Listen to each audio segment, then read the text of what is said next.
The purpose of this video is to give you a good understanding of how users get onboarded to a software-defined perimeter, how they get access to additional SDP protected applications, and how access to those protected applications gets terminated when users leave the company. Before looking at the SDP onboarding process, let's review a common enterprise IAM process of a new employee joining the company.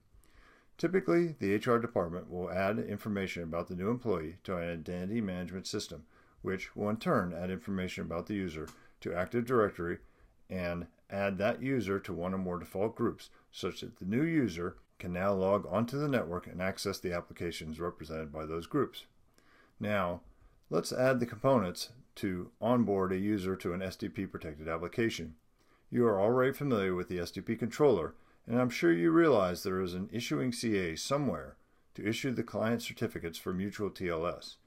In addition, there is an SDP onboarding server which will provide the user's device with the installer and the cryptographic artifacts necessary to access the SDP protected applications.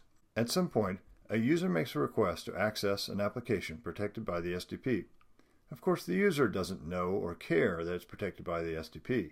His or her request goes through some approval cycle, and if the approval cycle is directly connected to the IDM will typically add that user to one or more groups in AD. In addition, the IDM will communicate with the SDP controller and begin the process of onboarding the user. However, if the approval workflow is not connected to the IDM, typically a ticket will be generated for the IT team to manually enable the application for the user. That often means manually adding the user to the appropriate group in AD and manually adding the user to the controller. The end result is that the SDP controller has been told to onboard the user. At this point, the controller makes a generate private key and certificate signing request of the issuing CA.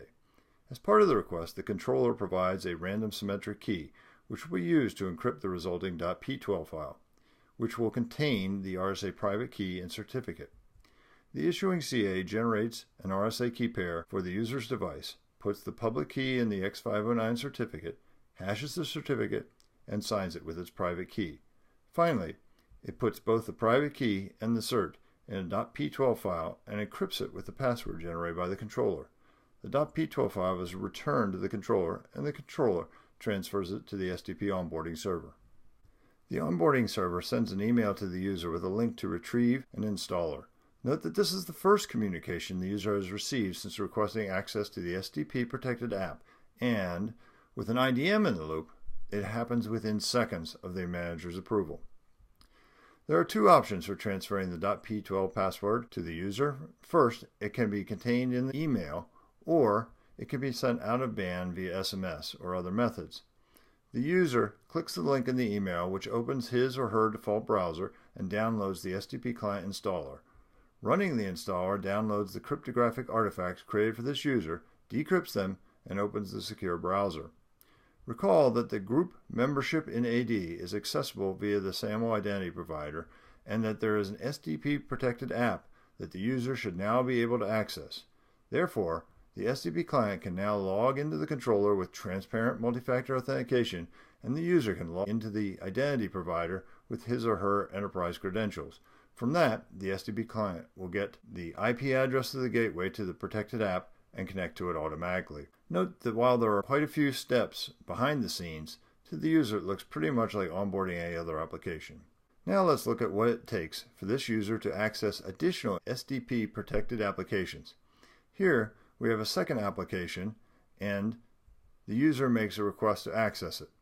Again, the approval workflow will inform the IDP, or generate a ticket, to add this user to one or more groups in AD. But since the IDP can access those groups and the controller builds tunnels to gateways based on those groups, no other actions are required on the back end for the user to access the new protected applications. Finally, let's turn to the scenario of the user leaving the company. Under normal conditions, HR would enter this information into the IDM, which would terminate the user in AD and then terminate the user in the SDP, which would revoke the certificates on all the user's devices and delete the single packet authorization artifacts on those devices as well. At that point, as far as the user is concerned, the SDP protected applications no longer exist. There you have it, the life cycle of a user accessing the software-defined perimeter.